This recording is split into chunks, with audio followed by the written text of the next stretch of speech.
Well, today I wanted to share a little bit about a very, very dear and special friend of the Abbey's passed away 2 weeks ago. His name was Harold, and he was the man with his wife Vicky who sold this property to Venerable Children 13 years ago. He passed away at 87, and I just wanted to share some of the things about Harold. I had the opportunity to meet him on several occasions in the first number of years and even a few years ago. And, this is the kind of story that 300 years from now, legends can be made of. There are so many remarkable things about him and about how this came to be that it could certainly turn into a myth. But anyway, I wanted to share some of my experiences of Harold and a little bit of the story. I don't know whether it's on the website or not, but it's a story worth telling.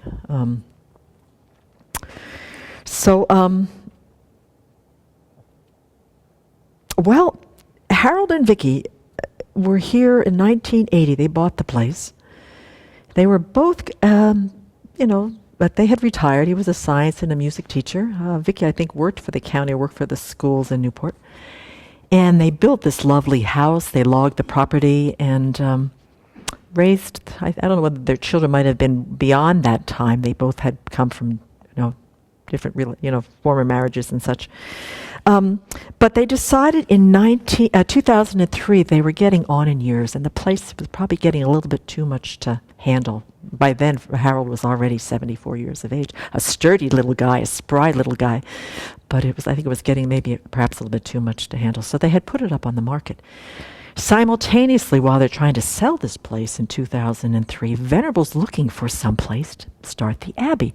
So she's down at the south of the state of Idaho, and they're up here. And I'm not sure what the time frame is for them, but for some of 2002, 2003, she's looking around for a piece of property. She's got kind of in her mind what it's going to look like. It's a certain amount of land. It's far enough away from populations, but not too far. It's got a view, She had some prerequisites. And so she went looking with a few of us, and she had made 2 offers on 2 different pieces of property. And through a number of difficulties and challenges, the offers were not accepted. Almost at the same time up here, Harold and Vicky have 2 buyers.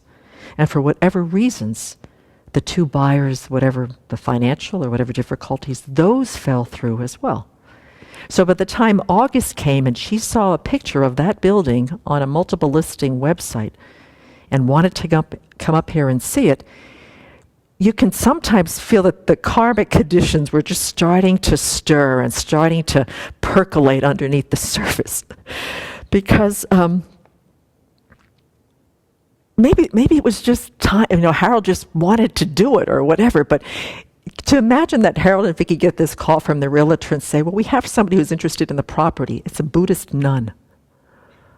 She wants to start I don't know how much they knew about her, but she's a Buddhist nun and she wants to come and look at the place. She wants to start a monastery. Now, after meeting Harold a few times and getting to know him, it would not have been a stretch. He was the kind of man that had an incredible curiosity for life. He had an incredible open-heartedness. He came from a Mennonite family. His father was the minister down in Spring Valley Mennonite Church, born and raised around here till he was, after high school.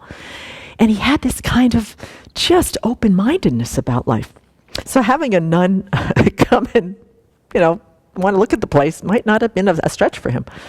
He believed that on the land there were beings that lived here with him. He called them fairies. We call them devas. He really believed that it was the responsibility of human beings to take care of this world and to take care of each other.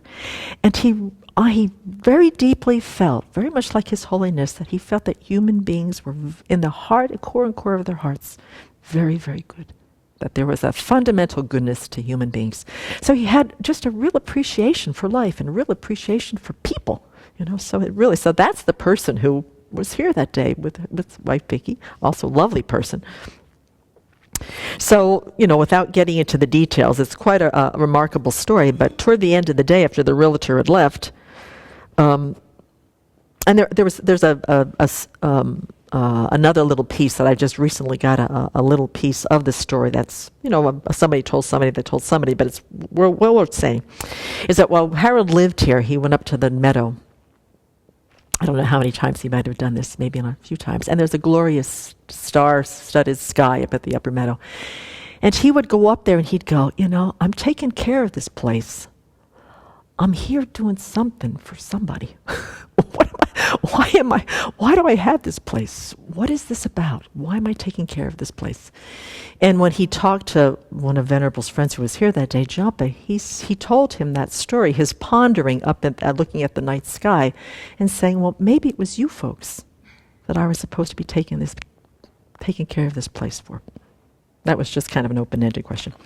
So anyway, they stayed the day that Venerable came and looked. He got a tour.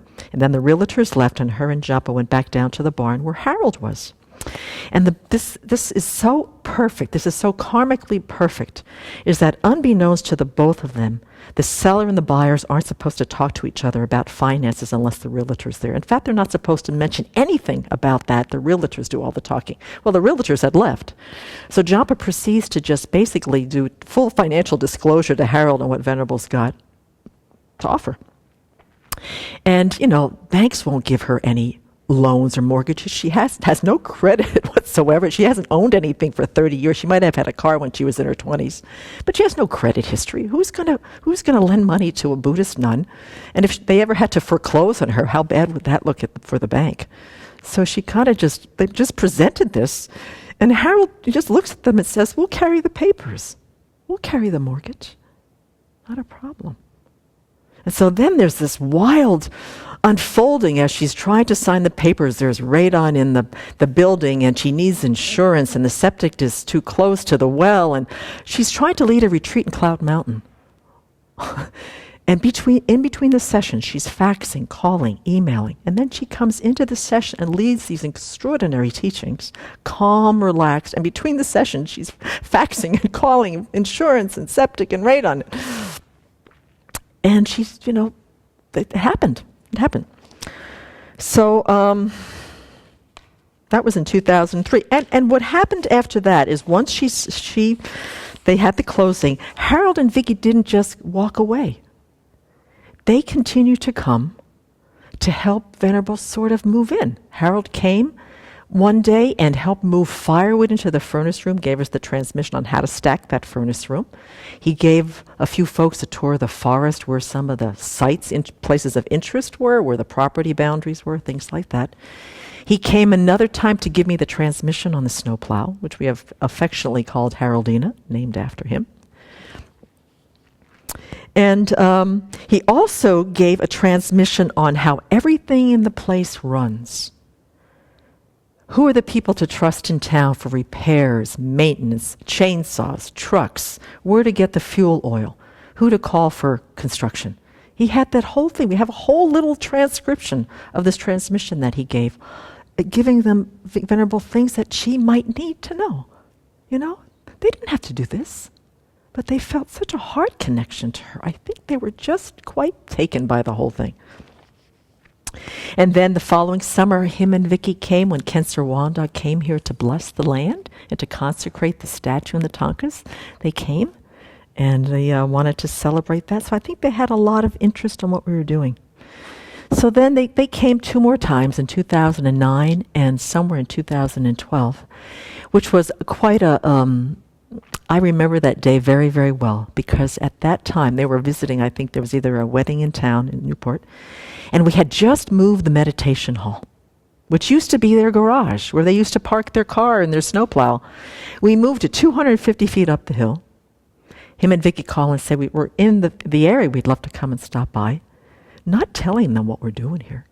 So I go out the front door, I hear the car pull up, and here are him and Vicky sitting in their SUV in the excavated place where the garage used to be. They're sitting there in the car, flabbergasted that the building isn't there anymore. He's just shaking his head, like, I can't believe you people. But once again, as he looked at the property and he saw how beautiful the trees were and how healthy everything was, he reiterated once again, we're so happy that we sold it to you. We wanted it to go to somebody who really, really cared for it. So it's an incredible story. They gave us and the world something very, very precious, the most beautiful place, the most conducive environment to practice the Dharma, to train in the West.